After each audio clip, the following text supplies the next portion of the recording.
नमस्कार मित्रों, अपन BSc second year में डिफरेंशियल इक्वेशन पढ़ रहे थे और डिफरेंशियल इक्वेशन में अपनी फोर्थ यूनिट चल रही थी linear differential equation of second order linear differential equation में अपनी फोर्थ यूनिट चल रही थी। और ये इसी यूनिट में अपन आज नेक्स्ट टॉपिक देख रहे हैं, यानी कि डी पार्ट। जो अपना चैप्टर चल रहा था उसका डी पार्ट देख रहे थे और वो डी पार्ट है संक्रियात्मक गुणनखंडों द्वारा हल, solution bye mean of operational factor. ठीक है, यानी कि जो भी अपना डिफरेंशियल इक्वेशन दिया मिलेगा उसका अपने को फैक्टर करना है और फैक्टर करने के बाद हमें उसका सॉल्यूशन करना है। ठीक है, तो देखिए अपन एक एग्जांपल देख लेते हैं इससे रिलेटेड और उसके बाद में अपन फिर आगे बढ़ेंगे। ठीक है, अपन पढ़ रहे हैं differential equation.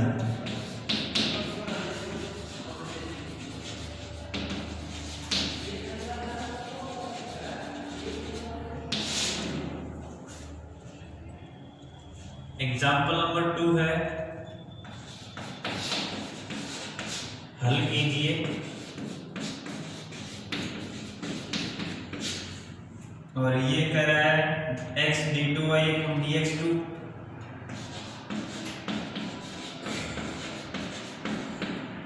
Plus x minus 1 dy/dx minus y बराबर x स्क्वायर।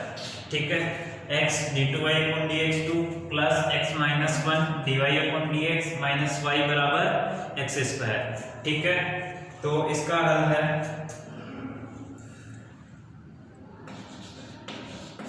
अब देखो ये जो d2y/dx2 है इसको अपन d स्क्वायर लिखेंगे और dy/dx है इसको अपन कैपिटल D लिखेंगे। यानी कि अपन दिए हुए समीकरण को निम्न प्रकार लिख सकते हैं। और वो निम्न प्रकार कैसे लिखेंगे? दिए हुए समीकरण को निम्न प्रकार लिख सकते हैं।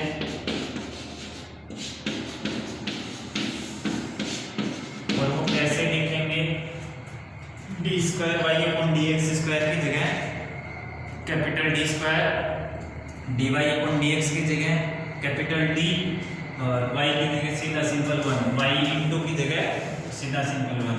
तो x d square plus x minus 1 into में d माइनस 1 इंटू में y और इक्वल टू है x स्क्वायर। ठीक है, अब देखो अपना मेथड ही क्या कहता है? फैक्टर। ठीक है, मेथड क्या कहता है? फैक्टर के द्वारा हल करना। देखो solution bye mean of operational factor.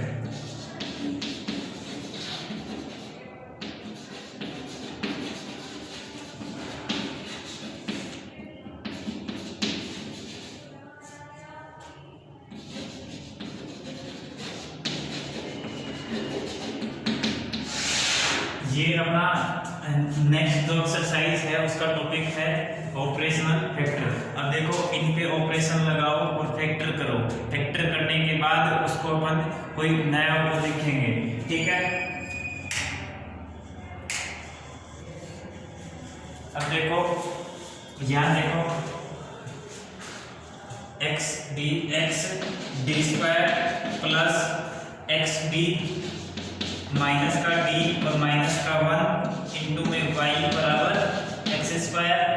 अब देखो इसका फैक्टर क्या होगा?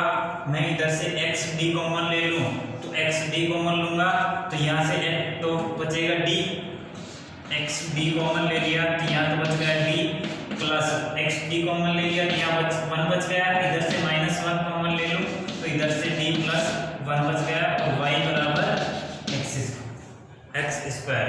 ठीक है, अब यहाँ से देखो x d माइनस 1 और d प्लस 1 इंटू में y बराबर होगा ये x स्क्वायर। इधर से इस ब्रैकेट को बता देता हूँ। ठीक है, अब देखो अपन यहाँ से सोल्व करेंगे तब ये लिखेंगे इसको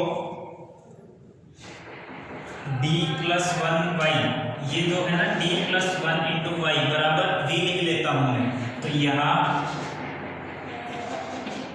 या ऐसे लिख लो, माना d प्लस 1 इंटू में y बराबर मैं लिख लेता हूँ v, और d प्लस 1 y बराबर इसको मैं v लिखूंगा, तो ये इधर से पूरा v में कन्वर्ट हो जाएगा। ठीक है, तो इधर से देखो x,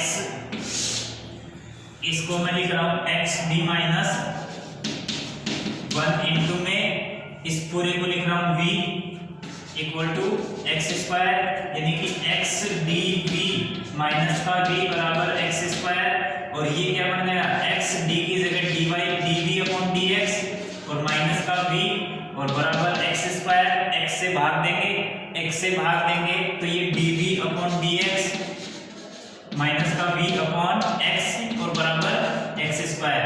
और ये समीकरण कैसी है, ये रैखिक अवकल समीकरण है। ये समीकरण कैसी है, रैखिक अवकल समीकरण है। यह रैखिक अवकल समीकरण है।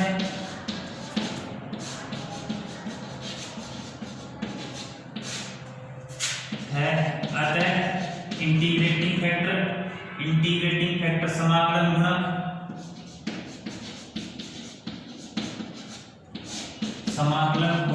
IF बराबर इंटीग्रेटिंग फैक्टर IF बराबर e की पावर इंटीग्रेशन p dx।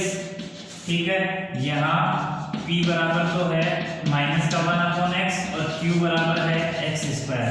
ठीक है, p बराबर तो है माइनस का 1 अपॉन x और q बराबर x square. Linear differential equation क्या होती है, रैखिक अवकल समीकरण। रैखिक अवकल समीकरण होती है वह समीकरण जो dy upon dx plus py, जो dy upon dx plus py बराबर q फॉर्म की हो, और जहां p और q केवल जो इंडिपेंडेंट वेरिएबल होते हैं तो उनका फंक्शन हो। जैसे dv अपॉन dx है, यहाँ v क्या है, v तो है डिपेंडेंट वेरिएबल और x क्या है, इंडिपेंडेंट वेरिएबल। तो जो यहाँ p लिखेंगे वो x का फंक्शन होना चाहिए, और इधर जो q होगा वो भी x का फंक्शन होगा, यानी कि p और q इंडिपेंडेंट वेरिएबल के होंगे। ठीक है, तो यहाँ से देखिए यह रैखिक अवकल समीकरण है। अतः इंटीग्रेटिंग फैक्टर IF बराबर होगा e की पावर इंटीग्रेशन e की पावर में इंटीग्रेशन p dx, और p क्या है माइनस का 1 अपॉन x, तो माइनस का 1 अपॉन x dx बराबर e की power minus integration 1 upon x dx बराबर e की पावर माइनस का log x बराबर e की पावर log x की पावर माइनस का 1 और बराबर 1 अपॉन x e की पावर log। e की पावर में अगर log हो या log में e की पावर e हो तो वो आपस में कैंसिल होके 1 रिजल्ट देते हैं, उसका मान 1 होता है। तो यहाँ से e की पावर में log है और e की पावर log का मान 1 होगा, और 1 इंटू में x की पावर माइनस 1 तो बराबर आएगा x की पावर माइनस 1, और x की पावर माइनस 1 को मैंने लिखा है 1 अपॉन x। ठीक है, जब कोई भी वेरिएबल है उसकी पावर नेगेटिव हो, माइनस में हो, तो उसकी पावर डिनोमिनेटर में लेके हम प्लस में लिख सकते हैं। तो ठीक है, यहाँ से देखो x की पावर माइनस 1 थी और x की पावर माइनस 1 को मैंने डिनोमिनेटर में लाके 1 अपॉन x की पावर 1 लिख दिया, और पावर 1 लगाने का कोई मीनिंग नहीं होता है, तो उसको केवल मैंने x लिखा है। ठीक है, तो यहाँ से इंटीग्रेटिंग फैक्टर आ गया, IF आ गया, समाकलन गुणक, और समाकलन गुणक आ गया। अब जनरल सॉल्यूशन अभीष्ट हल निकालेंगे। यहाँ से अभीष्ट हल v इंटू में IF होगा। ठीक है, v इंटू में v डिपेंडेंट वेरिएबल है, dependent variable into integrating factor equal to integrating factor into में q dx प्लस c होता है। ठीक है, तो v into IF, v into में IF, v इंटू में 1 अपॉन x बराबर इंटीग्रेशन IF क्या है 1 अपॉन x और q क्या है x स्क्वायर। देखो v into I F, V का तो v और I F 1/x integration I F क्या है 1/x, तो ये 1/x इंटू में q, q क्या, q की वैल्यू क्या है x स्क्वायर, तो x स्क्वायर dx। ठीक है, अब यहां से देखो x से भी x square x cancel, v upon x बराबर ये integration x dx plus c और v अपॉन x बराबर x स्क्वायर बटे 2 प्लस c, तो v बराबर ये x उधर मल्टीप्लाई हो जाएगा। मैं इधर से जगह बना देता हूं,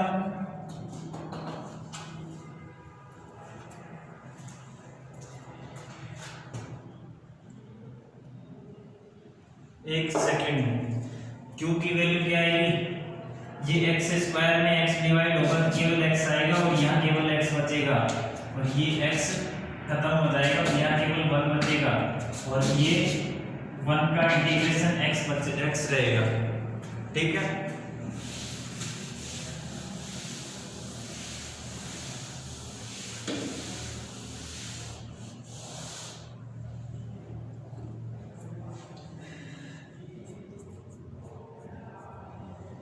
देखो यहाँ से अपन ने एक छोटी सी मिस्टेक कर दी थी, q equal to x square कर रखा था अपन ने, जो कि एक्स स्क्वायर नहीं रहेगा केवल x रहेगा। और उसका रीजन देखो यहाँ पे अपना क्या था, x dv upon dx minus v बराबर एक्स स्क्वायर था, x से डिवाइड किया तो dv अपॉन dx माइनस का v अपॉन x और राइट साइड में भी डिवाइड होगा तो ये एक्स स्क्वायर की जगह x आएगा। ठीक है, तो यहाँ q बराबर क्या होगा x होगा और जब यहाँ q बराबर यहाँ भी x ही लिखेंगे, ये x से x कैंसिल हो जाएगा, केवल 1 बचेगा dx। ठीक है, 1 इंटू dx इसका इंटीग्रेशन x आएगा। ठीक है, अब यहाँ से देखो ये v अपॉन x बराबर x प्लस c है, तो v बराबर हो जाएगा ये x उधर मल्टीप्लाई करा देंगे x इंटू में x प्लस c, तो v बराबर x स्क्वायर प्लस cx। ठीक है, v बराबर x स्क्वायर प्लस cx। अब देखो ये v बराबर x स्क्वायर प्लस cx आ गया। अब अपने पास क्या था, d प्लस 1y बराबर v माना था, ये देखो ये रहा, मिलाया नहीं है v भी, d प्लस 1 इंटू वाई बराबर v था, यहाँ v का मान यहाँ रख देंगे तो d प्लस 1 इंटू में y बराबर v का मान रखने पर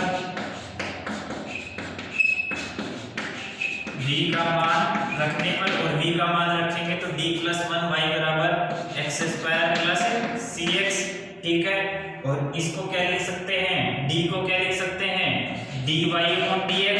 देखो जहाँ यहाँ बाहर क्या है, y है, अगर पहले अपन ने सोल्व किया था उसमें v था तो dv बाई dx लिखा था, यहाँ बाहर y है तो इसको क्या लिखा, dy बाई dx लिखा है, तो यहाँ से dy by dx plus y बराबर x square plus C x. यह पुनः यह रैखिक अवकल समीकरण है और रैखिक अवकल समीकरण है तो इसका हल अपन निकाल सकते हैं आसानी से।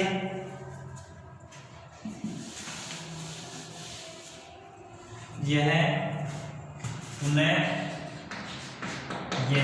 रैखिक अवकल समीकरण है, रैखिक अवकल समीकरण है।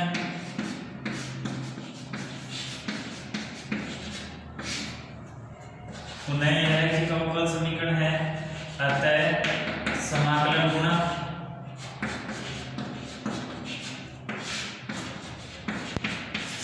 गुणक क्या होगा, इंटीग्रेटिंग फैक्टर आई एफ बराबर इंटीग्रेशन पीडीएक्स। ठीक है, पीडीएक्स इंटीग्रेशन आएगा और p क्या है, यहाँ p बराबर तो है क्या, y का गुणांक, p क्या है, y का गुणांक 1 है और q बराबर क्या है, x square plus C x. ठीक है, रैखिक अवकल समीकरण dy upon dx plus y बराबर q, dy upon dx plus py बराबर q, और p y का गुणांक p होता है और राइट साइड में जो भी x का फंक्शन होता है वो q होता है, ठीक है। और तो यहाँ p बराबर तो y का गुणांक 1 और q बराबर है x स्क्वायर प्लस cx। तो इंटीग्रेटिंग फैक्टर होगा if बराबर a की पावर इंटीग्रेशन p dx और बराबर a की पावर इंटीग्रेशन 1 into dx और 1 का इंटीग्रेशन होता है a की पावर x, ठीक है। तो यहाँ से देखो पुनः अब देखो अभीष्ट हल क्या होगा, y इंटू में integrating factor equal to integrating factor if into में q dx प्लस c1, ठीक है। देखो ये यही फॉर्मूला दोबारा से जो ये था वही फॉर्मूला वापस से यूज हो गया, ठीक है। क्योंकि पहले भी रैखिक अवकल समीकरण बन रही थी और अभी भी रैखिक अवकल समीकरण बन रही है। तो रैखिक अवकल समीकरण बन रही है तो इसका हल और इसका हल दोनों का एक जैसा हल होगा, ठीक है। तो यहाँ से देखिए y इंटू में if, तो y as it is if क्या है e की पावर x है बराबर इंटीग्रेशन if e की पावर x है और q क्या है x square plus cx into में dx प्लस c। अब देखो यहाँ से क्या करेंगे x square plus cx into में e की पावर x है। अब देखो ये इसका सॉल्यूशन जब भी करते हैं आइलेट वाले से करते हैं, पॉलिनोमियल फंक्शन को फर्स्ट फंक्शन मानते हैं और जो दूसरा फंक्शन बचा हुआ है उसको सेकंड फंक्शन मानेंगे, ठीक है। ये जो polynomial x square plus cx ये पॉलिनोमियल है तो इसको फर्स्ट फंक्शन मानेंगे और इसको मानेंगे सेकंड फंक्शन।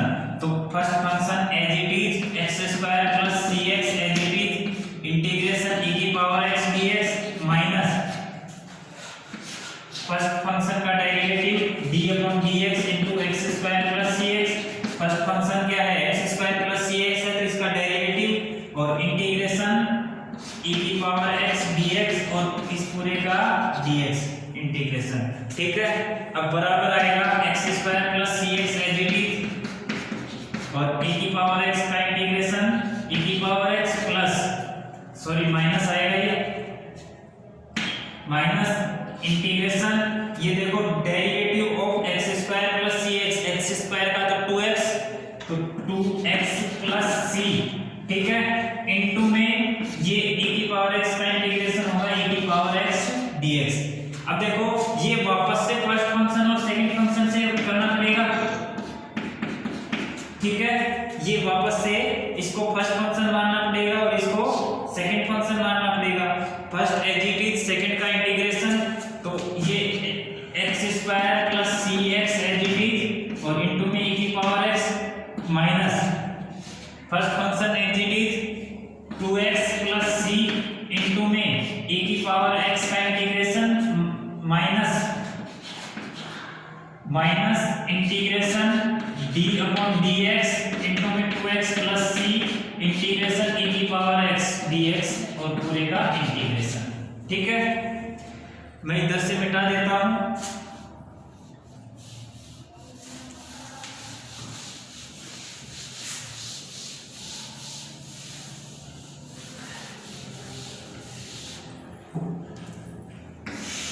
मैं एक बार इस लाइन को दोबारा लिख देता हूं,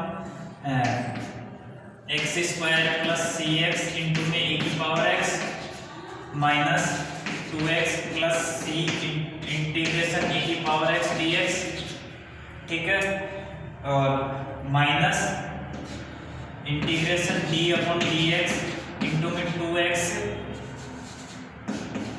प्लस c इंटीग्रेशन e की पावर x dx और ये पूरे का dx, ठीक है, और बराबर x square plus cx into में e की power x minus 2x plus c as it is और इंटीग्रेशन e की पावर x का e की power x minus integration 2x का तो 2 हो जाएगा डेरिवेटिव 2x प्लस c का डेरिवेटिव 2 एज इट इज और x का डेरिवेटिव 1 2 प्लस कांस्टेंट ये कांस्टेंट का डेरिवेटिव 0 और इनटू में e की पावर x का इंटीग्रेशन e की पावर x dx, ठीक है।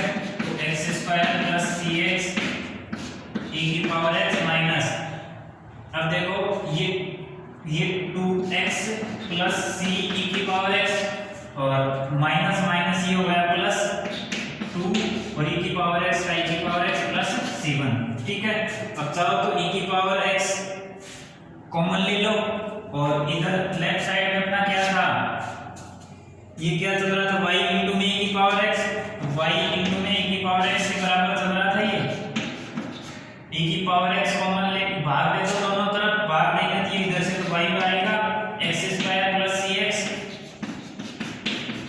माइनस का 2x माइनस का c माइनस का 2x माइनस का c और प्लस का 2 और प्लस का c1 e की पावर माइनस का x, ये अपना आंसर होगा, ठीक है। X square plus C x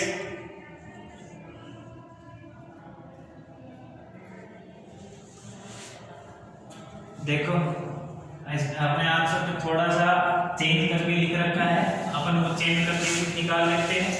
अब इसको मिटा देता हूं मैं थोड़ा सा, देखो अपना आया है y equal to x square plus C x plus minus का 2x माइनस का c plus 2 plus c1 e की पावर माइनस का x। अब देखो y equal to x square plus ये x कॉमन ले लो c माइनस 2 और प्लस ये 2 माइनस c या माइनस कॉमन ले लो माइनस कॉमन ले लो c माइनस 2 और प्लस c1 e की पावर माइनस का x। इस c माइनस 2 को अल्फा लिख लो या c1 डैश लिख लो तो y बराबर x square plus c1 dash x minus का c1 डैश और प्लस c1 e की पावर माइनस का x। ये अपना अभिष्ट आंसर रहेगा या अभिष्ट हल रहेगा, ठीक है। देखो एक बार मैं वापस से इसको ब्रीफली इंट्रोड्यूस कर देता हूँ। अपने पास जो भी क्वेश्चन दिया मिलेगा उसका फैक्टर करना है और फैक्टर करने के बाद उसका हल करना है। पहले फैक्टर करेंगे, एक फैक्टर को v मान लेंगे और v वाले को हल करेंगे, ठीक है। v वाले फैक्टर को फिर हल करेंगे तो वहां से v का मान निकल के आएगा और v का मान फिर से वापस से पुट करेंगे, ठीक है। वापस से पुट करेंगे तो फिर डिफरेंशियल इक्वेशन बनेगी, यानी कि 2 बार डिफरेंशियल इक्वेशन बनेगी और 2 बार ही इस पूरी समीकरण का हल करना पड़ेगा। और वो हल करना तो आप जानते हो पीछे वाली एक्सरसाइज में यही करते आए हैं अपन, ठीक है। तो उम्मीद करते हैं समझ में आया होगा। अगर आपको अभी भी कोई डाउट है तो मैसेज करिए, वीडियो को देखिए और अगर कोई भी कहीं भी कोई डाउट हो तो वो आप मैसेज कर दीजिए, बताइए कि कहाँ को क्या डाउट है। कॉल से, फोन से, मैसेज से, कहीं से भी आप प्रॉब्लम पूछ सकते हैं, ठीक है। आपके डाउट के साथ नेक्स्ट लेक्चर में मिलेंगे। धन्यवाद।